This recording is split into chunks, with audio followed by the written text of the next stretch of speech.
Namaste. Welcome to Srimad Bhagavad Gita at Yenri Yoga Environment Neuroscience Research Institute. Here in Bhagavad Gita, we have reached till chapter number 14 now. Today it is chapter number 14, Guna Traya Vibhaga Yoga. So you are all most welcome to learn, to experience, to share the knowledge of chapter 14 of Srimad Bhagavad Gita. Guna Traya Vibhaga Yoga. So, who is the first person? Namaste, Dr. Shruti. Namaste, Shruti. After a long time, welcome. Thank you, Doctor. So, Doctor, can I start? Can you chant all the 10 shlokas, initial 10 slokas, and then you can go for Okay. yeah. Nityashri has come, ma? Nityashri? No. People over a period of time have lost interest. Anyhow, no problem. Thank you. Please, please.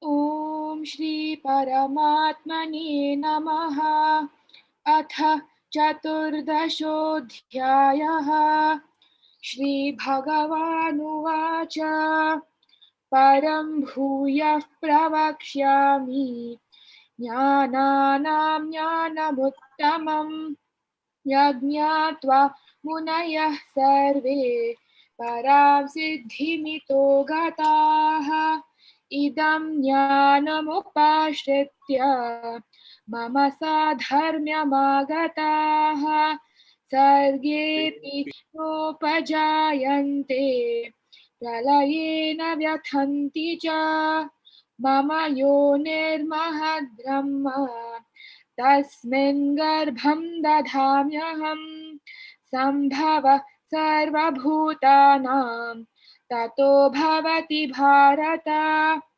सर्वयोनिषु कौन्तेय मूर्तयः सम्भवन्ति याः तासां ब्रह्म महद्योनिः अहं बीजप्रदः पिता सत्वं रजस्तम इति गुणाः प्रकृतिसम्भवाः निबध्नन्ति महाबाहो देहे देहिनमव्ययम् तत्र सत्वं निर्मलत्वात् प्रकाशकमनामयम् सुखसङ्गेन बध्नाति ज्ञानसङ्गेन चानघ रजो रागात्मकं विद्धि तृष्णासङ्गसमुद्भवम् तन्निबध्नाति कौन्तेय कर्मसङ्गेन देहिनम् तमस्त्वज्ञानजं विद्धि मोहनं सर्वदेहिनां प्रमादालस्य निद्राभिः तन्निबध्नाति भारत सत्वं सुखे संजयति रजः कर्मणि भारत ज्ञानमावृत्य तु तमः प्रमादे संजयत्युत रजस्तमश्चाभिभूय सत्वं भवति भारत रजः सत्वं तमश्चैव तमः सत्वं रजस्तथा. Thank you. Thank you very much, Shruti. Now we will come to the first shloka. Doctor, should I chant it again? No, you can just now start. So the first shloka states that the divine Lord said, I shall once again explain to you the supreme wisdom, the best of all knowledge, by knowing which all the great saints attain the highest perfection.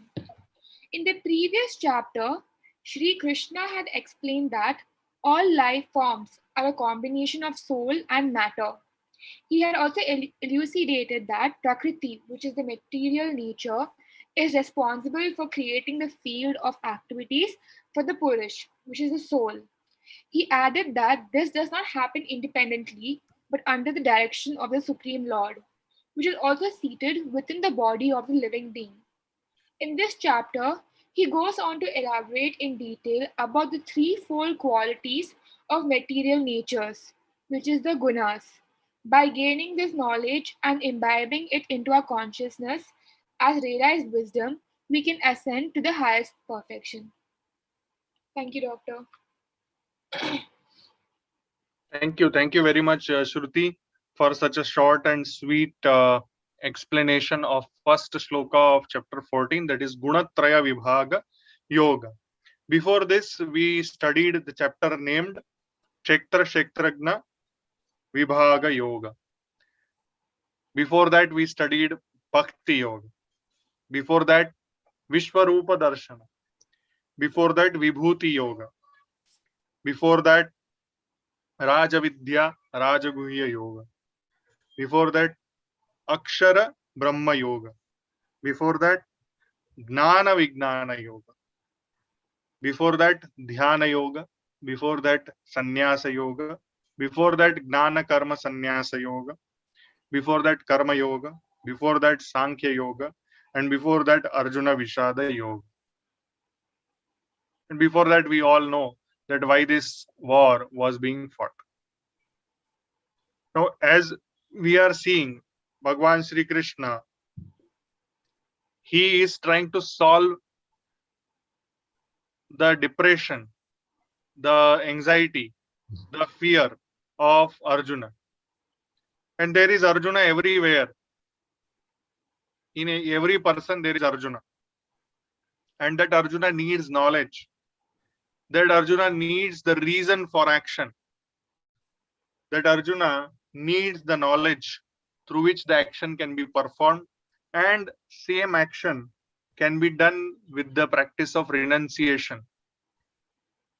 How to develop that sannyasa, how to develop that dhyana, how to develop that meditative way of working, how to develop that gnana and vijnana, how to develop the understanding of Akshara Brahman,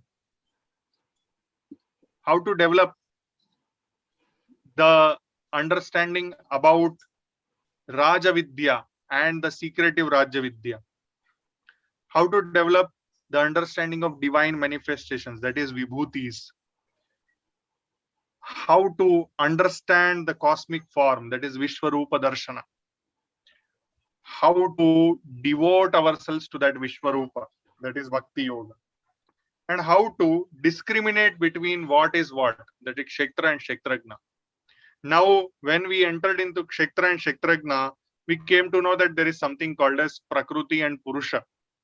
And Purusha is omnipresent, Prakriti is contained within the Purusha, and that Prakriti has many different manifestations.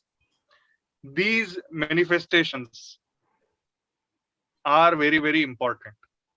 And these manifestations basically are three. Who are that?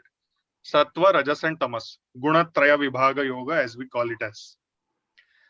This, once again, every time Bhagwan Sri Krishna wants to tell us that Gnananam Gnanam Uttamam, means Gnana is extremely important.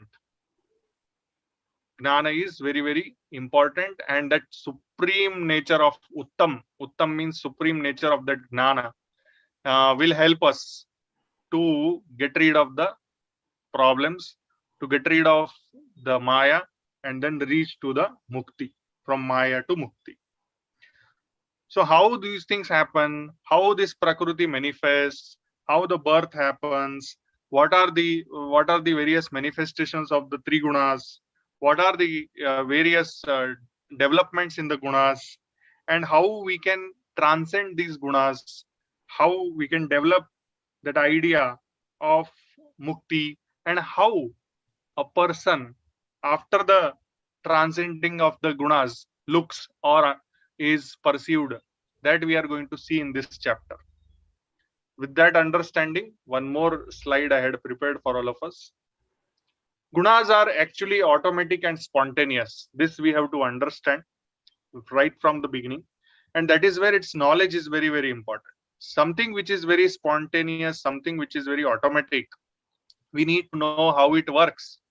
When we know the automaticity of that, then we can bring out the best from all these things. Now these gunas will decide or will be decided based on our family, based on our circumstances, based on our social setup, based on our body, mind, and finally, out of all these things, most important, they are decided by our destiny. We see that in the mud also, lotus will blossom. Same way, even if the atmosphere is negative, there is a very highly likely chance that there will be a sattvic personality in that kind of atmosphere also. So never think that, okay, my family background is this, my circumstances are this, my social setup is this, my body is not helping, my mind is not helping, and this is my negative destiny. Like that, we should not think. There is obviously a chance for each and every person. That is what is the manual of Srimad Bhagavad Gita. Bhagavad Gita wants us to understand that if we go and use it as a manual and then start modifying our family, modifying our circumstances, start modifying our social setup, start modifying our body, mind, then automatically we will modify our destiny. There is one very beautiful statement by Pandit Sri Ram Sharma Acharya from Shanti Kunj Haridwar. चरम पुरुषार्थ से नूतन भाग्य का निर्माण किया जा सकता है.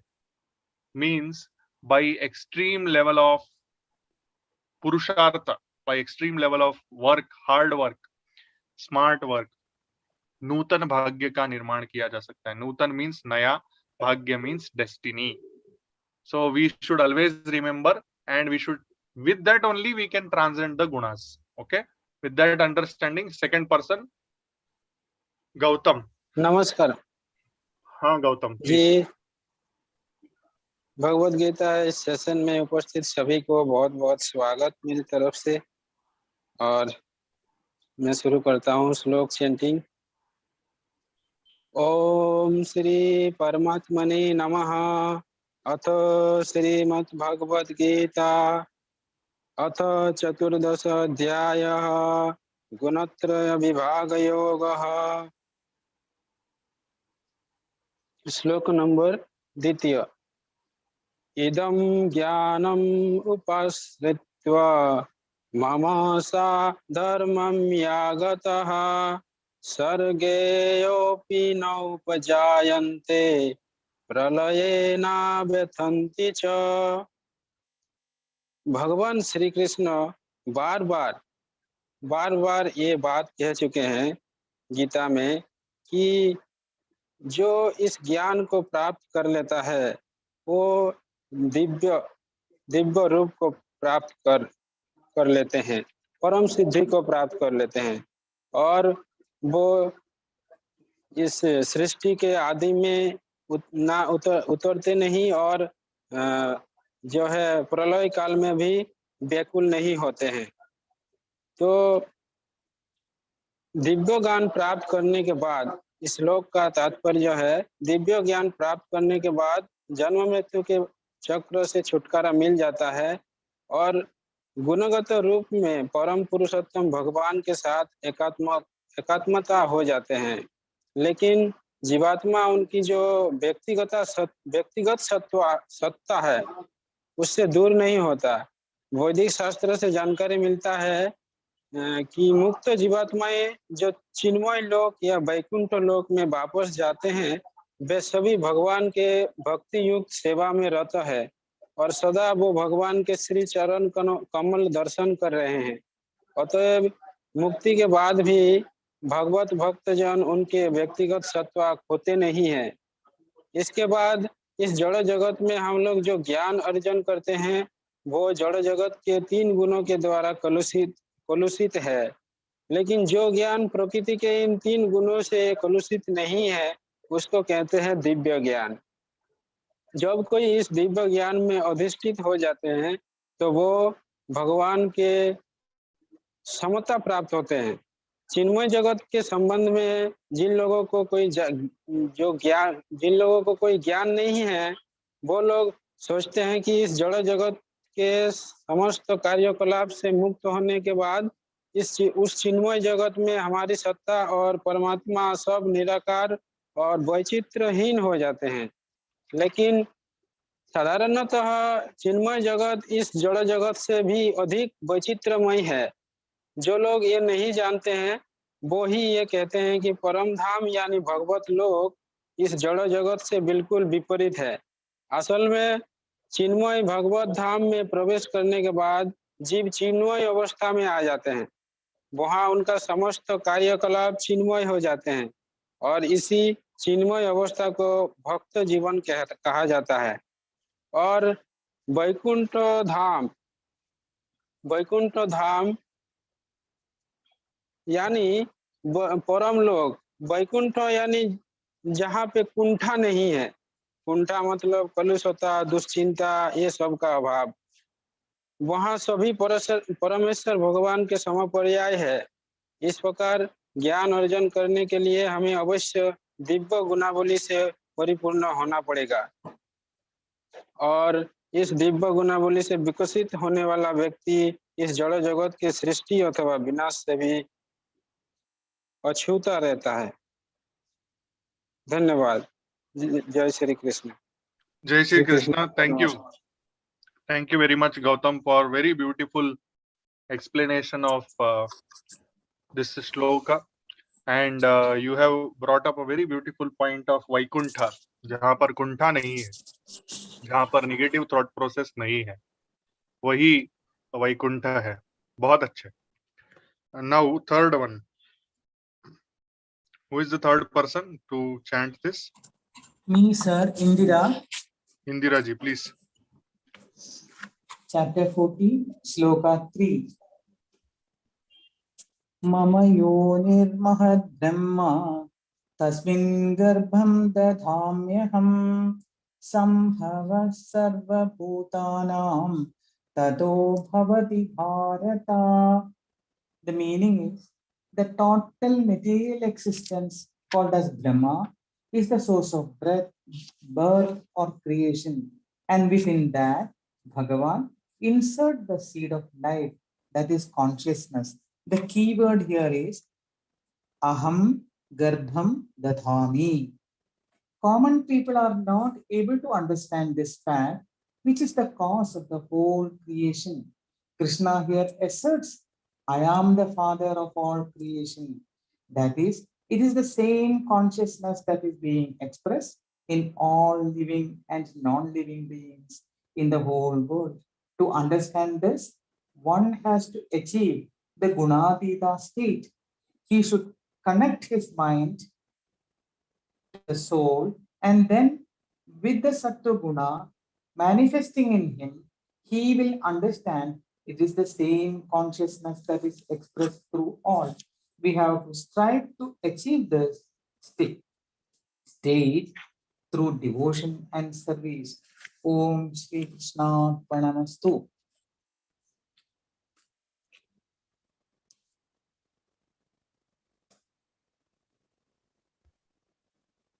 Next one. Who is the next one? Thank you very much, Indira ji. We will finish 2 shlokas and then I will explain whatever is my understanding. Yeah, myself, Vijay. Please. I am going to chant Shloka 4, chapter 14. Yeah, Om please. Shri Paramatmane Namaha Sarva Yonishu Kaundeya Murtaya Sambhavandiya Tasam Brahma Mahat Yoni Aham Bija Pradapriya Pita. Whatever Sri Krishna continues in this fourth shloka, whatever forms, particularly the living forms, are produced, O Kaunteya, in my womb, whoever is a great Brahma is their womb. I, the seed-giving father.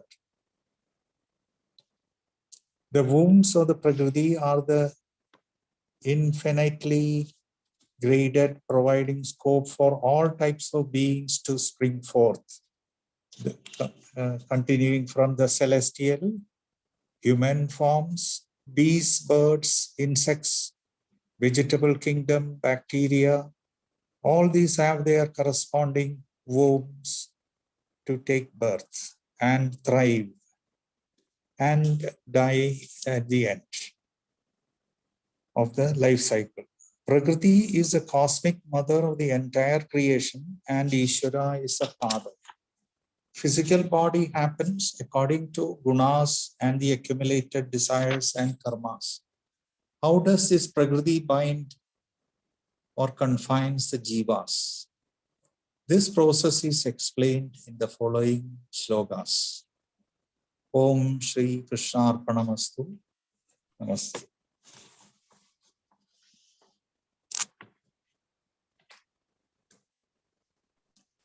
Thank you very much, Vijay Kumar ji, for such a nice explanation. Here, some very important aspects, like one word is used, yoni. So yoni is the birthplace, or it can be considered as a place of origin, or from where the reality arises. Okay, that is yoni. Now, yoni in another way, you can tell it as a womb also. Okay. Here, after this, we try to understand Mahat Brahma. Mahat Brahma is the bigger thing than the yoni, or bigger thing than the birthplace, or bigger thing than the womb. So it is in this Mahat Brahman the womb is sitting. And if you see that Prakriti, Mahat is greater number, greater, it is a greater existence. Prakriti is one level, at the level of yoni or at the level of body, it will come as. So Prakriti itself we will consider as yoni, or Prakriti itself we will consider as the womb.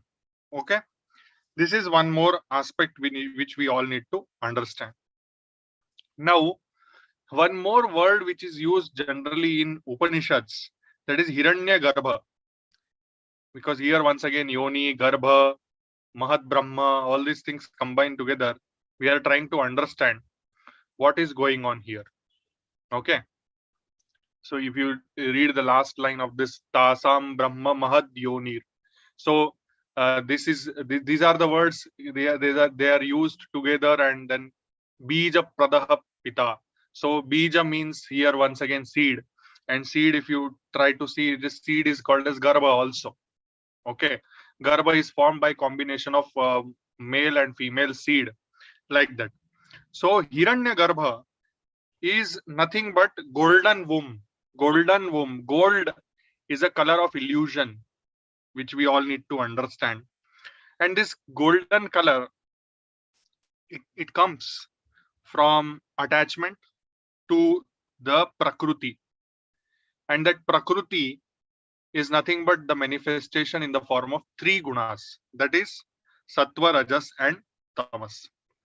Now, when we get entangled in these three gunas, we get blinded.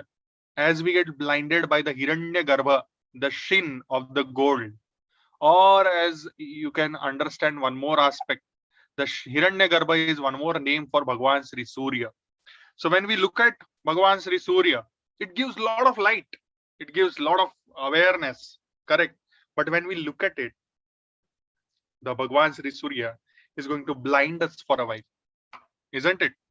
So this blinding of the vision happens through Hiranya Garbha, through the Hiranmaya, through the color that is gold or golden illusion, and that illusion is created by the three gunas.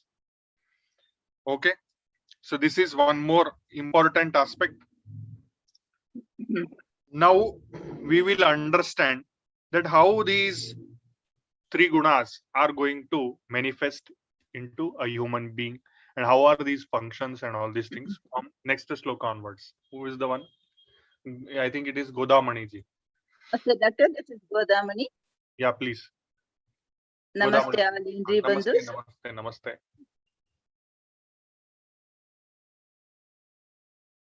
Gunatraya Vibhaga, 14th chapter.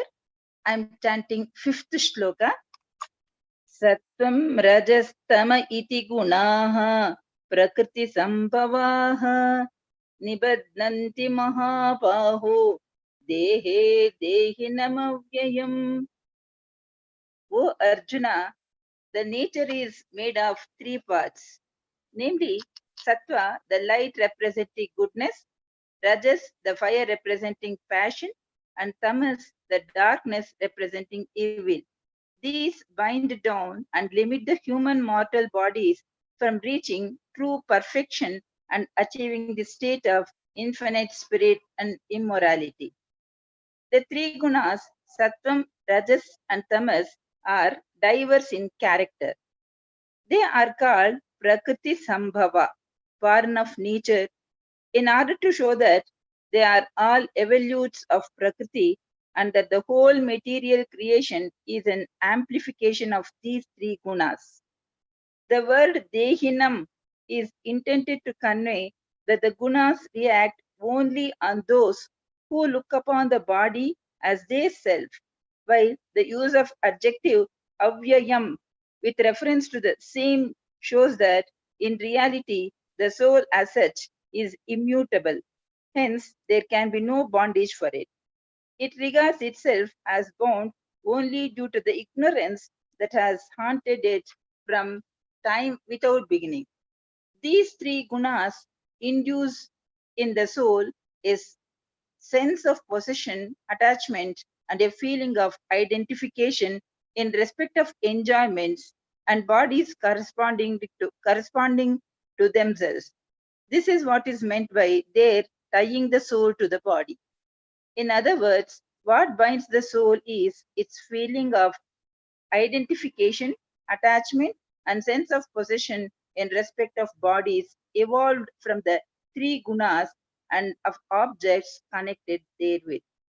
Sarvam Sri Krishna Arpanam. Thank you. Very nice, very beautiful explanation of 5th shloka. Nibadnanti.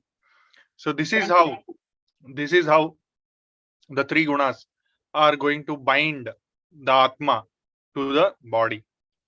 And through that, there will be various beautiful manifestations. Sometimes beautiful, sometimes not beautiful.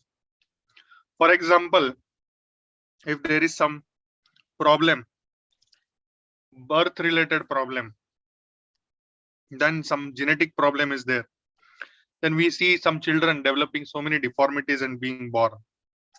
That is also, it's also happening because of the 3 gunas itself, and because of the samskaras of the previous janmas. Here there are so many attributes which develop. No, we find, oh, now yavaglu idu nodilla, we have not seen these kind of things in our family. These are happening because of the seeds from the previous janmas. Okay, purva janma, all samskaras will be there, they will come. So that is why you will find mismatch in the families. There will be one very pious family, but some very rogue element will get born into that family. Yes. Correct? Or else some very rogue family and one very pious personality will get born in that family. So that is how it happens. The gunas are not just manifestation into one body. They are manifesting all across the prakriti, and they are carried in between the janmas also. So that is how some things, some things will enhance our bodily experience, some things will silent our bodily experiences, and so on and so forth. So for that, once again I will tell you the same thing, that this prakriti will decide, or vice versa, a family, circumstances, social setup, body, mind, and our destiny. Okay, or else vice versa, as I said you previously also. So whatever is available now is going to be useful or not useful in the next incarnation, and whatever is happening now, it was because of the previous family, previous circumstances, previous body, previous mind, previous destiny, like that. Okay, next one. Thank you, Doctor. Thank you very much. Jai Shri Krishna, Doctor, and Jai Namaste, Shri Krishna, everyone. Padmaji. Jai Shri Krishna. How are you, Padmaji? Thank you, Doctor. I'm fine, Doctor.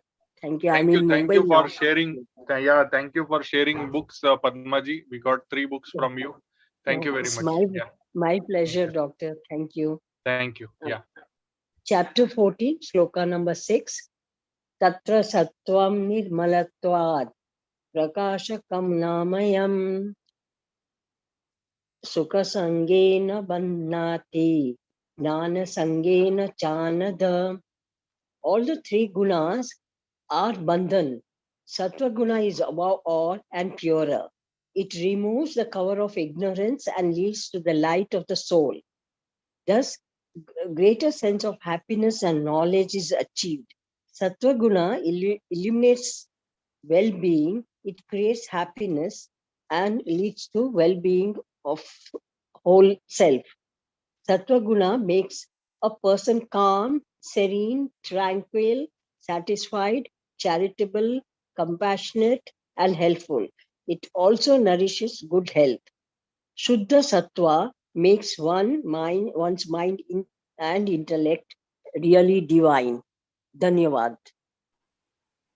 Thank you. Thank you very much, Padmaji, for such a short and sweet explanation. Here, Nirmala. Nirmala means no mala, no dirt, no kind of impurity. So Nirmala means pure, without any impurity.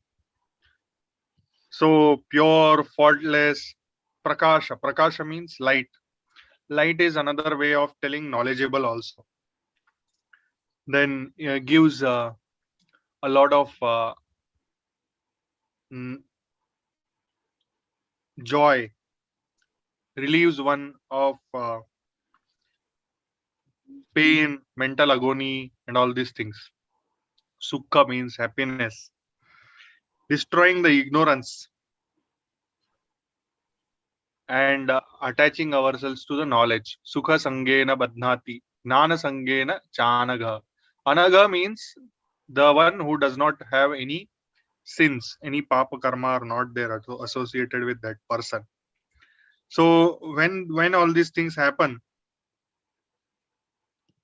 when we are devoid of the negative qualities like raga, dvesha, kama, krodha, mada, moha, lobha, matsarya, and then avidya, asmita, raga, dvesha, abhinivesha, like that. And all these things will happen only when we are doing some selfless deeds. We develop selfless knowledge.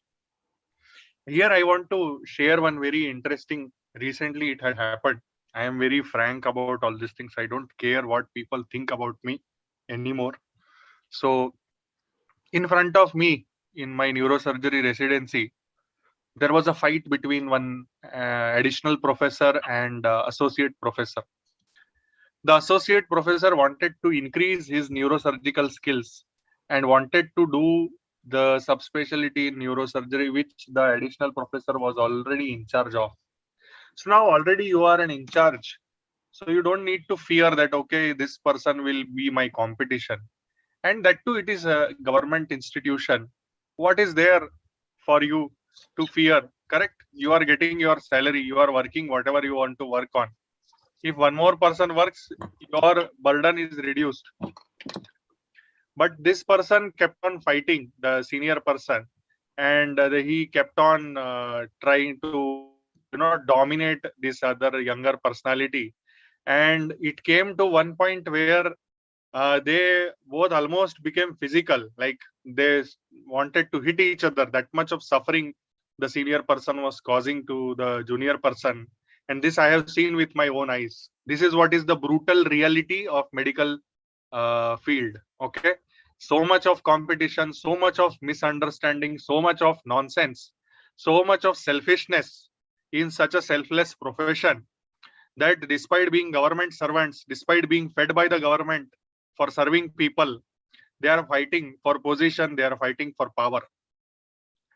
And instead of serving patients, they are doing all these things. So finally, the junior person, he, out of such brutal pain, he just left. He left Niman's stat. He left stat. Stat. Can you imagine? Can you imagine one bright person leaving Niman's? Okay. And then he left not to do service in India. He just left to Canada. And now he is in US. So this is how brain drain happens. And now, after maybe 7-8 years, he became author for multiple chapters in leading neurosurgery books at such a young age. He has published multiple chapters. He is the only person in our fraternity who has published in one book called as Yeoman's Neurosurgery, Yeoman's Textbook of Neurosurgery. This book itself cost 50,000 rupees. The cost of this book is 50,000 rupees. Okay. And he has one chapter in that. So what I mean to say here is that this Gnana also has to be without attachment. And Gnana also has to be selfless. We should not, oh, it is mine, me, mine. That's all. It should not be like that. Even in yoga also, I see similar kind of problems. And we lost one bright head. We lost. Now that person is serving people in US. Okay. Another fellow human beings is serving. Okay. But we lost. We lost. Bharat lost one bright star. Okay. Anyhow, thank you very much. Next one. Namaste, Doctor. I'm chanting verse 7 and 8. Yeah, please. Rajo ragatmakam vidhi trishna sangha samudbhavam tannibadhnati kaunteya karma sangena dehinam. O Arjun, Rajoguna is one of the nature of passion. It arises from worldly desires and affections and binds the soul through attachment to fruitive actions. Sri Krishna now explains the working of Rajoguna and how it binds the soul to material existence. The Patanjali Yoga Darshan describes material activity as the primary manifestation of Rajoguna. Here, Sri Krishna describes its principal manifestation as attachment and desire. The mode of passion fuels the lust for sensual enjoyment. It inflames desire for mental and physical pleasures. It also promotes attachment to worldly things. Persons influenced by Rajoguna get engrossed in worldly pursuits of status, prestige, career, family, and home. They look on these as sources of pleasure and are motivated to undertake intense activity for the sake of these. In this way, the mode of passion increases desires, and these desires further fuel an increase of the mode of passion. They both nourish each other and trap the soul in worldly life. The way to break out of this is to engage in karma yoga, that is, to begin offering the results of one activities to God. This creates detachment from the world and pacifies the effect of Rajoguna. Verse 8 Tamastvajnanajam vidhi mohanam sarvadehinam pramadalasya nidrabhi tannibadhnati bharata. O Arjun, Tamoguna, which is born of ignorance, is the cause of illusion for the embodied souls. It deludes all living beings through negligence, laziness, and sleep. Tamoguna is the antithesis of Sattva-guna. Persons influenced by it get pleasure through sleep, laziness, intoxication, violence, and gambling. They lose their discrimination of what is right and what is wrong and do not hesitate in resorting to immoral behavior for fulfilling their self will. Doing their duty becomes burdensome to them and they neglect it, becoming more inclined to sloth and sleep. In this way, the mode of ignorance leads the soul deeper into the darkness of ignorance. It becomes totally oblivious of its spiritual identity, its goals in life, and the opportunity for progress the human form provides. Thank you, Doctor.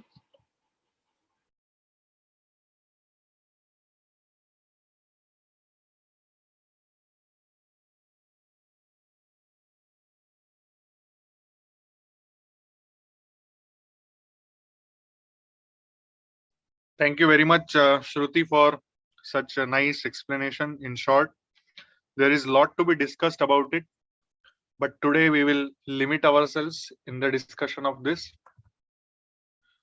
First is this Rajas. So, just in short, if I want to say that Rajas is one of the greatest enemies because it is in between and it will fool you. Okay, people can pretend to follow spiritual path and they are Rajasic. Okay, people can pretend that they are organizing great yagnas and sacrifices, but still they might be Rajasic. People pretend of worshipping great deities and saints, or people can pretend to be saints. People pretend to donate to charities and say that I am great. People pretend to do the acts of service and then say that, see how so much of service attitude I have. People can pretend that they are doing all the things for the cause of dharma, but maybe they are not doing it for dharma, they are doing it for their own selfish motives. One of the best examples is nowadays, RSS, right? Many of the people who are joining RSS recently, they are not joining to do service for the nation or service for the Sanatan Dharma. They are doing it because they want to earn brownie points and they want to join BJP and then they want to become MLA, MP or whatever or whatnot. It is the truth. You will, it means if you are associated or if you will come to know. Study the holy books and scriptures. Like that, similarly, people study the holy. Oh, I know all the shlokas of Srimad Bhagavad Gita. I have by hearted 700 shlokas.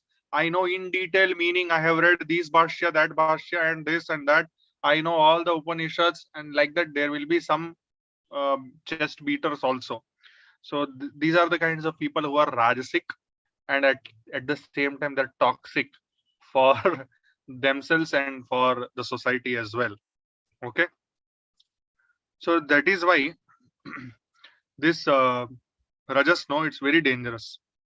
Rajas will lead to shallow expression of compassion. So you will feel that person is compassionate, but actually that person is a manipulator. The Rajasic person is a manipulator. That person will look selfless, but is extremely selfish. And that person, he or her, they love themselves. They define their own ways of religion and dharma. And they define or they enjoy whatever knowledge they have, and they tell that they are only right. So this is what is Rajasic personality. In short, there are lots of things. It means we can keep on discussing. 1 hour we can only talk about Rajas. We'll do that actually. In the summary, of this chapter, we will change the way of summarizing the chapter. What we will do is we will give one person Sattva, one person Rajas, and one person Tamas, and one person we will give Gunatitaha. So that is how we will see how it goes. 4 people will give, 4 people will give 4 summaries: Sattva, Rajas, Tamas, and Gunatitaha. Like that we will do. And at the end, what is going to happen? This Rajasic person is going to be continuously in anxiety, will destroy the peace in and around, will continuously, fight, will be continuously disloyal to his family, to his organization, to his country, will try to become prosperous, but at the same time, in the pursuit of becoming more and more prosperous, will eventually become poor and will eventually become anxious. So you will see this in the form of decline of greatest of the greatest businessmen, greatest of the greatest sages, saints. This is what is Rajas doing, destroys personalities. And Sattva will maintain your personality. Okay, with that understanding, next one is Tamas. Tamas is extremely, crazy. It is laziness, it is foolishness, it is ignorance. It is all, it's very dull, it's very negative, and it takes you completely, makes you like a stone, You will be extremely proud of your body. You will be extremely ignorant about whoever says whatever, and you will not be even a people pleaser. If somebody tells something to you and you find that okay, you are not liking it, you are just going to uh, behead that person, or you are going to go towards resort to the violence. And that is how tamas is very, very dangerous. Okay, the tamas person can think that I will destroy everything on this planet, destruction part. So the terrorist and all these people, no, they are tamasic people basically. Okay, so that is how it is. So tamas basically will make you useless to the society. You will not have any sense of duty. You will not enjoy duty. You will escape the duty. You will be slothful and not willing to do any work, and devoid of any sense of responsibility. Like to sleep, like to enjoy, like to just be ignorant. Okay, that is what is tamas. Now, next to ninth and 10th. Who is ninth? Was I audible? Means mic was on, huh? Hello? Yes, doctor. Yes, doctor. Yes. Yeah. Please, next one. Audible. Ah. Who is the next one?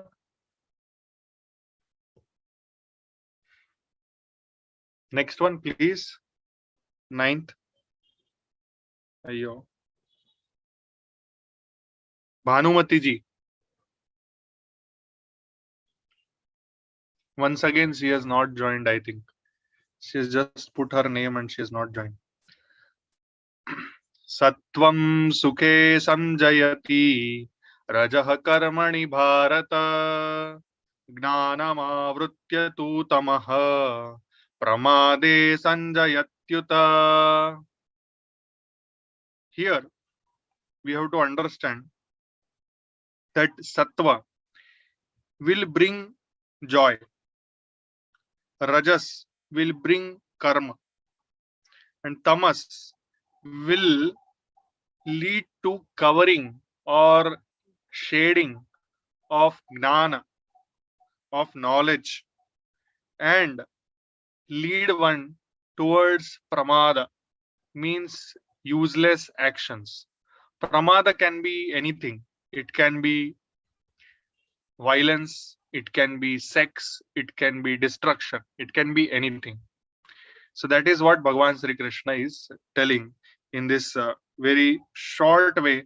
He is describing sattva, one word. Answer: sattva, one word for rajas, one word for tamas. So that is the beauty of this shloka. Vedantam Sundarji is there, or he is also not there?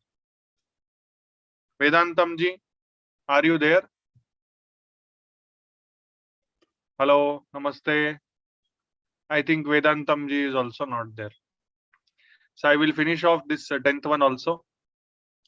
Rajas tamas chabhibhuya sattvam bhavati bharata rajah sattvam tamaschaiva tamah sattvam rajastatha. So basically, in this, Bhagavan Sri Krishna is telling that when we suppress the rajas and tamas, we will become sattva. But when we suppress rajas and sattva both, then we will become tamas. When we will suppress tamas and sattva, then we will become rajas. Now, whether we do it voluntarily or it is in our destiny, that we have to see. And when we start tracing ourselves through these three gunas, then we realize that, okay, no, we have to bring balance. We have to bring balance, we have to purify our gunas, and we have to become gunatitaha. So that is how we have to do. Now, when we understand these three gunas, what is going to happen? We will be able to understand our own three gunas. At the same time, we will be able to understand other people's three gunas. We will be able to identify the differences, and we will be able to identify and then influence the three gunas. And we will change, because we can influence now three gunas. We will change the three gunas. We will try to become repulsive of the negative influences, and will attract better qualities like sattva. We will develop the balance between the favoritism and not favoritism. We will try to reinforce good qualities and remove negative qualities. So that is how we will be able to bring that sattva cloud bigger, then reduce the size of cloud of rajas, reduce the size of cloud of tamas, like that. It takes lot of efforts. As I see, like we have been all of us have been consistent. See, I don't, honestly speaking, I don't care if 14 people are there or 1400 people are there in this session, but means this is what is the triguna playing with all of us. There are like 250 people in the group, right? Out of that, even on a Sunday evening between 8 to 9 p.m, people are not ready to do some learning of Srimad Bhagavad Gita, or then they will share all possible sorts of great forwards and videos and this and that and all. But when it comes to practice, when it comes to purify, when it comes to gain knowledge, when it comes to practice, it does not come. It is just only those who are going to chant, they are. Out of that also, two people are not there. So this is what is the play of three gunas. I'm not blaming anybody. I don't, honestly speaking, I told you, no, I don't care. If nobody comes, I will make my own videos and I will keep on sharing. Because for me, ultimately, for me also, it is a learning experience. For me also, it is a time where I do contemplation. It is a time when I can purify my own consciousness. And when I do it with all of you, it helps all of us to purify our consciousness together. And that is how we develop collective consciousness. It's not about just Dr. Mayur preaching. If I had to preach, I would have just shared 10 shlokas, taka, taka, taka, taka. I would have shared the meaning and we would have finished within half an hour. Or maybe the whole adhyaya we could have finished in 1 hour. But no, we have decided that we will do 10 shlokas and we will work on these shlokas for next 1 week. That is how we will be able to imbibe the practice of whatever principles are given in Srimad Bhagavad Gita. So with that understanding, we will pause here. And then from the next Sunday, we will do 11 to 20. 11 to 20. If you have any bhajan to chant or anything to speak, if you have any feedback to give, you all are most welcome. I have an idea that we can do it in physical form also. So if suppose if you want to do it from your home, and if you feel okay, Dr. Mayur can come, then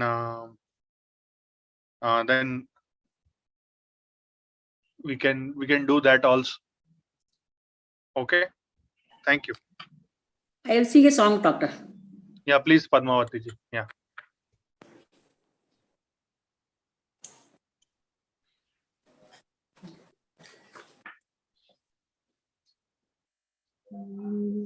सुंदरते ध्यान, सुंदरते ध्यान उभे विटेवरी, सुंदरते ध्यान उभे विटेवरी, करकटवरी टेऊनिय, सुंदरते ध्यान उभे विटेवरी, करकटवरी टेऊनिय, सुंदरते ध्यान, सुंदरते ध्यान. तुळशी हार गळा कांचे पितांबर, तुळशी हार गळा कांचे पितांबर, आवडे निरंतर तेची रूप, आवडे निरंतर तेची रूप, सुंदरते ध्यान, सुंदरते ध्यान. मकर कुंडले तळपत्री श्रवणी, मकर कुंडले तळपती श्रवणी, कंठी कौस्तुभमणी विराजित, कंठी कौस्तुभमणी विराजित, सुंदरते ध्यान, सुंदरते ध्यान.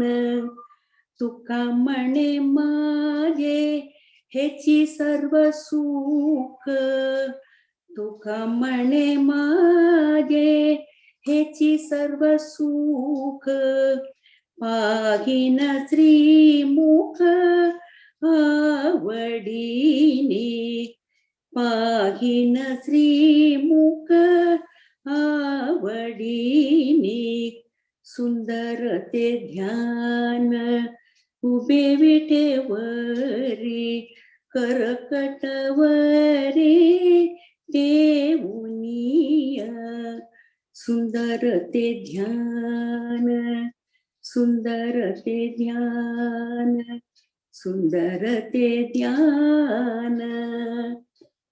Thank you, Doctor.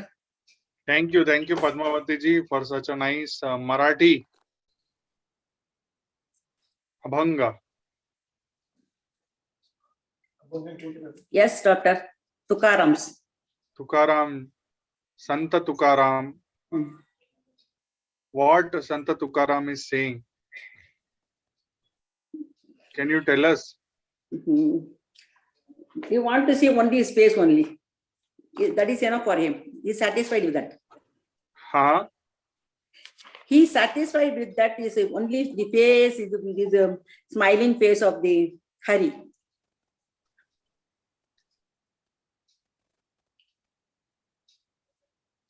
Okay. Very nice. Thank you very much, Padmavati ji. And anybody else wants to say anything? Nothing? Okay, so we will pause here. We will we'll meet next week.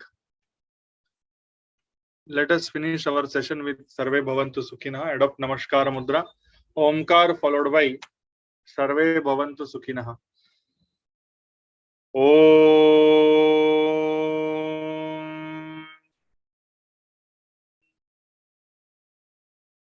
Sarve Bhavantu Sukhinaha. Sarve Santu Niramaya. Sarve Bhadrani Pashyantu. Ma Kaschid Dukkha Bhag Bhavet.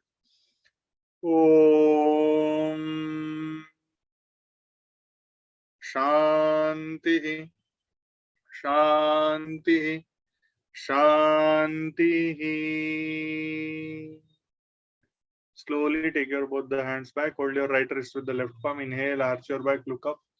Exhale, bend from the root of the back. Touch your forehead to the ground. Express gratitude to Mother Earth, Almighty, your parents and Guru. Slowly inhale and come up. Slowly release your hands. With few blinks, you may open your eyes. Thank you very much, everybody. Here, I think Gautam is asking, please explain, Mayurji, what is the meaning about this song. So here, as Padmaji was saying, Sundarate Dhyana, Ubhe Vitevari. Vita means brick, okay, and brick, and Kara Katavari Thevonia means Kara means hand. So if you see Bhagwan Sri Vittal, you will see him standing on a brick with his two legs, and he has put his both the hands on the kambar.